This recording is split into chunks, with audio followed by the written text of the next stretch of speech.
සුබ දවසක් සිදුනටම ඔබ දෙකතුව සිටින සුපනිෂ්ක YouTube චැනල් එක සමගයි. මේ වෙද්දී ඇමරිකන් ජනාධිපති ඩොනල්ඩ් ට්‍රම්ප් විසින් පනවන ලද තීරුපති සඳහා ලෝකයේ විශේෂ අවධානයක් යොමු තිබෙනවා.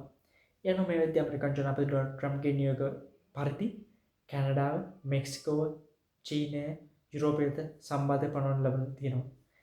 එනම් මේ වෙද්දී කැනඩාවේ අගමැති නවපත් වන අගමැතිවරයා විසින් ඇමරිකාවට සපයන ලබන විදුලිය සහ 25% නව තීරුබද්දක් හඳුන්වා දීලා තියෙනවා.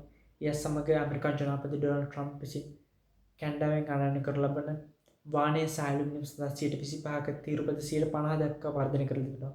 ඒ කියන්නේ දෙගුණක් බවට වර්ධනය කරලා තියෙනවා. මේත් සමග ඇමරිකාව සහ කැනඩාව අතර තියෙන මිත්‍රත්වය පළුදු වීම හේතුවෙන් 57%ක් ඇමරිකානුවන් ඩොනල්ඩ් ට්‍රම්ප්ගේ ප්‍රතිපත්ති විවේචනය කරලා තිනවා. මීට පෙර ඇමරිකානු කිරිපිටි සඳහා කිරි ආහාර කිරිපිටි නිෂ්පාදන කිරි ආහාර යෝගට් සඳහා තිබූ 250ක තීරුබද්ද මේ වෙද්දී කැනඩාව විසින් 390 දක්වා වැඩි කරලා තිනවා. ඒ කියන්නේ 140කින් විතර වැඩි කරලා තිනවා මේ වෙද්දී. ඒකත් එක්ක මෙවැනි ආකාරයේ හේතු රසක් හේතුවෙන් ගෝලීය ආර්ථිකය පසුබෑමට ලක් වෙලා තිනවා.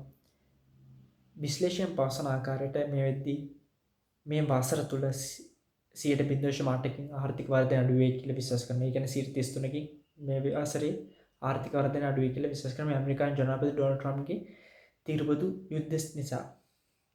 එමෙන්න ඇමරිකානු ජනාධිපතිවරයාගේ මෙම ක්‍රියාමාර්ග හේතුවෙන් ඇමරිකාව, චීනය, කැනඩාව, යුරෝපය සහ මෙක්සිකෝ වවන්නව අනෙකුත් රටවල් තුරද ආර්ථික අර්බුදයක් පැන නැගීම පවතිනවා.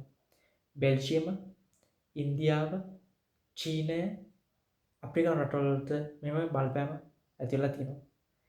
කෙසේ වෙතත් ප්‍රසිද්ධ උදාහරණයක් කියමනක් ගත්තොත් තමයි අලි ඇත්තු නටද්දී තැලෙන්නේ පොඩි තනකොළ. ඒ වගේ තමයි ඇමරිකාව, චීනය, රුසියාව, කැනඩාව වගේ රටවල් හැප්පෙද්දී තැලෙන්නේ මේ මධ්‍යම පාන්තික කුඩා දුප්පත් රටවල්. ඒක නිසා අපි හිතනවා ඉදිරියේදී මේ බලවතුන් නිවැරදි තීරණ අරගෙන ලෝකෙ හොඳම අවතකට ගෙනයි කියලා.